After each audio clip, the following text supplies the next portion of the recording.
J'ai toujours su que je finirais comme ça. Une balle en plein dans le buffet. Mais pas venant de toi, putain.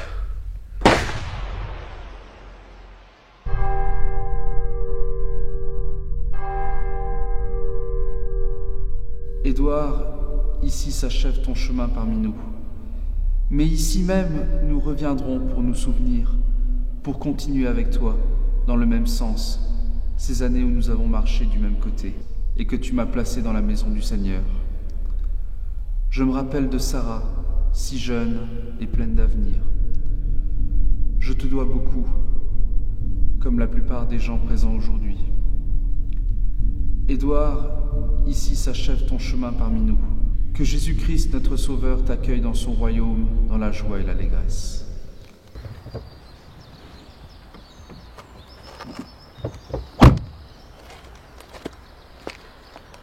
Bonjour messieurs. Vous n'êtes que deux? J'espère que vous avez pas appelé le bouffeur de cachou parce que moi il me fout la gerbe. Moi c'est l'odeur de ta transpiration qui me fait gerber. Bien. Maintenant que vous êtes tous là, je vais pouvoir vous expliquer la situation. Vous n'êtes pas sans savoir que mon père était un homme très riche. Très riche et très méfiant. Tellement méfiant qu'il a cru bon cacher la plus grosse partie de son magot. Même à sa fille. Oui, même à sa fille. Mon père m'aimait, j'aimais mon père, sauf qu'il m'a toujours tenu à l'écart de ses affaires.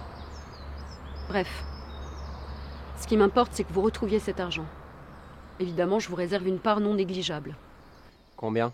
Disons un tiers de la somme totale. Ça doit représenter une certaine somme, vous ne serez pas en reste. Attendez là.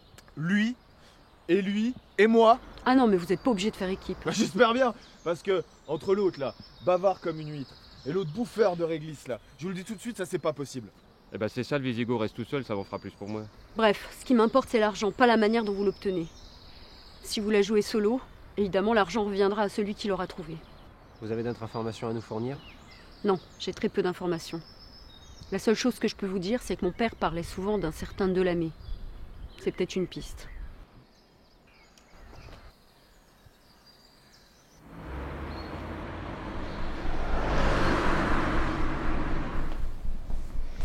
Monsieur Delamay, s'il vous plaît. Monsieur Delamay, je crois qu'il est en train de monter à son bureau. Ça sera bon pour 9h30 ça va assez vite. C'est la même chose.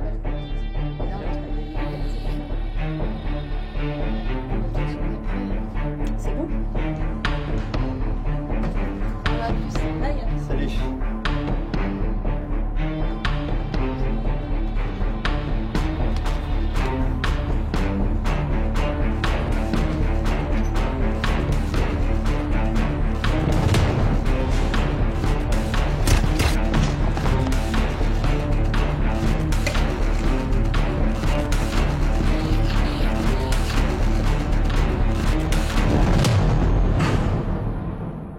Eh, toi la vieille Delamay, tu vas te détendre. Je ne suis pas madame. On me la fait pas à moi. Il est où le fric? Où il est le fric? Il est où Delamay? Le fric, il est où? Tu vas me dire où il est le fric? Delamay, il est où? Le fric, il est où? Tu veux la lâcher, espèce enfoiré? Putain, Jacqueline!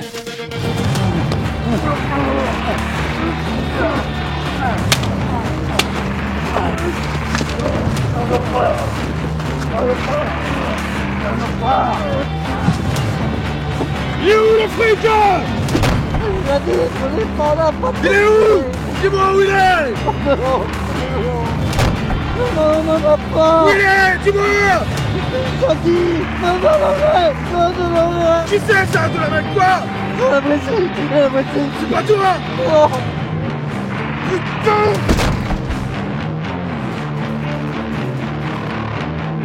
Delamay! Bonjour. Vous êtes bien monsieur Delamay? Oui, c'est moi. Parfait. Je me présente, inspecteur du Hamel. J'aurais besoin de vous poser quelques questions. Auriez-vous quelques minutes à m'accorder? Et dites-moi, monsieur Delamay, c'est ça? Oui. Vous n'auriez rien entendu d'inhabituel hier soir vers 23h? Non, comme tous les samedis soirs, on est allé au cinéma et... Ah, vous aimez le cinéma? Moi aussi, j'adore les films comiques. Par contre, je n'aime pas beaucoup les films policiers. Ça me rappelle trop le travail. Oui, mais je comprends pas. Qu'est-ce que j'aurais dû entendre? C'est-à-dire qu'on a retrouvé un type avec 3 balles dans la tête. Et du gros calibre, visiblement. Alors on imagine assez aisément que ça a dû faire un peu de pétard dans le quartier. Vous comprenez? Un règlement de compte, sans doute. Faut rigoler, hein, un règlement de compte. Ici. Vous savez ce que c'est de nos jours avec toute cette violence? Les temps changent, monsieur Delamay, les temps changent. Ça, c'est ma drogue. C'est ce qui m'aide à tenir. Avec ça, au moins, je n'ai pas de problème avec la justice. Vous en voulez un?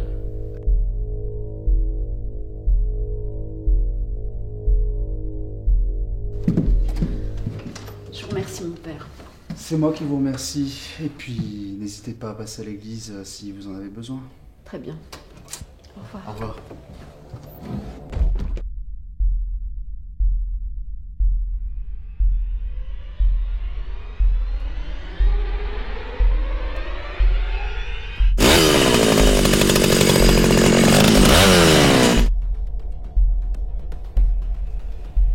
Je t'avais dit de pas bouger.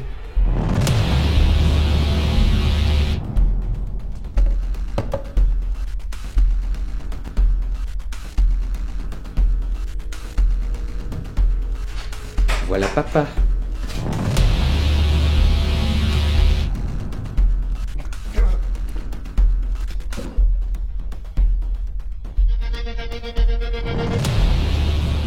Monsieur Delamay.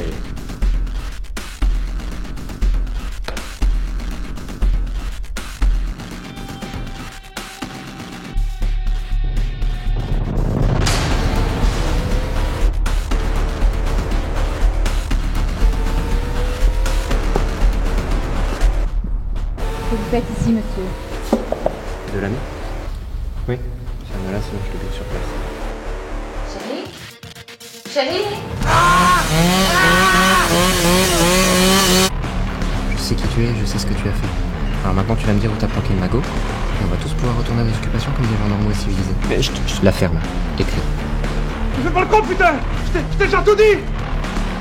5. Et c'est plus fort que moi. J'ai toujours été attiré par l'odeur de l'essence. 4. 3. Non, putain! 2. Non, je pense! Ta gueule! Il est où le fric? Oh! Non! Non, non, non! Non! Ta gueule! Non, non! Non! Non! Non!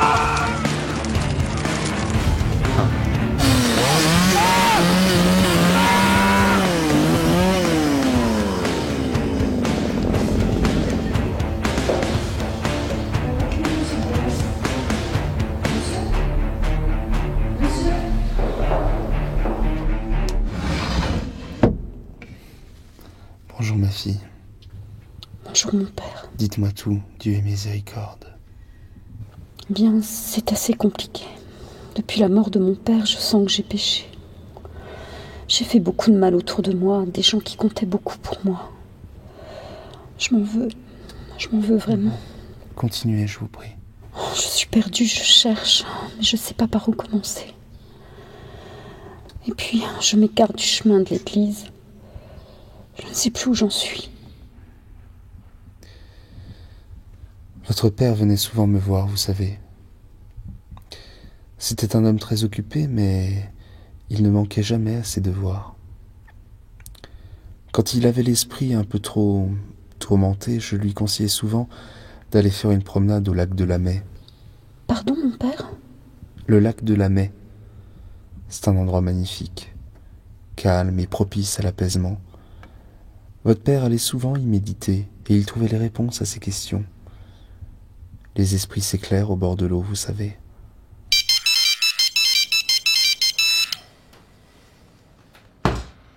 Ah, putain!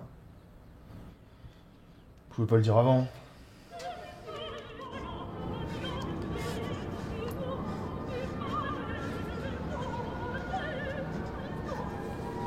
Ton jour de chance, on dirait.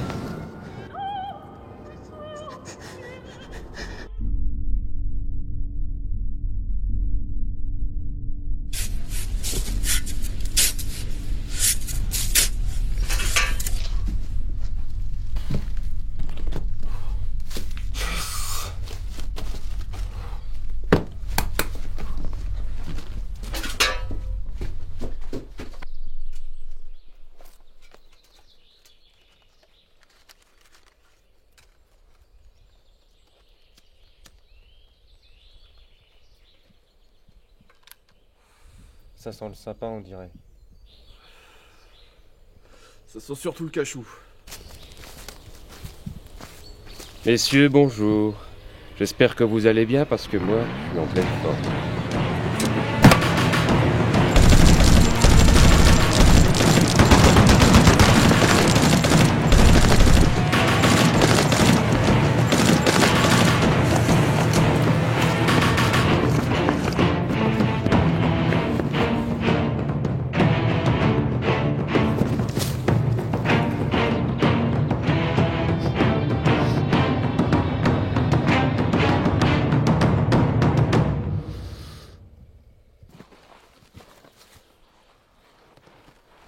Sors de là, petit merdeux! Donne-moi cette putain de mallette et après tu pourras retourner jouer dans les bois avec tes amis les animaux de la forêt. On pourrait faire équipe, tu sais. 50-50. Qu'est-ce que t'en dis? J'en dis que tu vas te lever doucement et tu vas me filer ce putain de fric! Je voulais pas en arriver là, hein. Je voulais pas me battre avec toi. J'en ai rien à foutre, lève-toi doucement et donne-moi la mallette. Ok, ça va.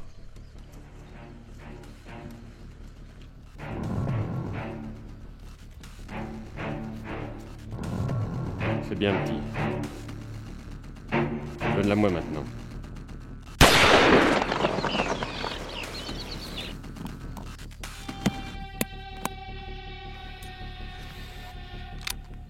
Amateur.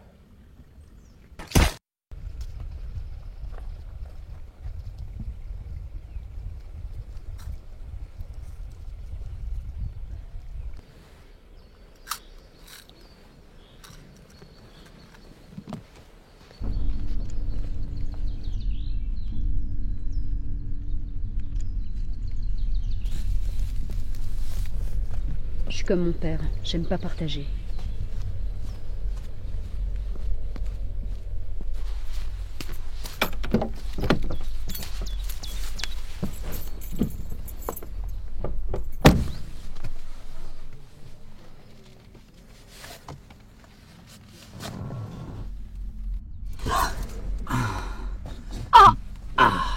Ma fille, qu'avez-vous fait? Oh non!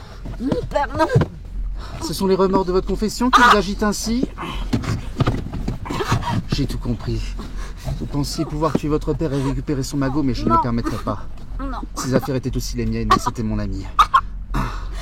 Et avant de vous laisser rejoindre Lucifer et compagnie, laissez-moi vous conter comment est né ce lac. On raconte qu'il y avait une clairière auparavant à la place du lac.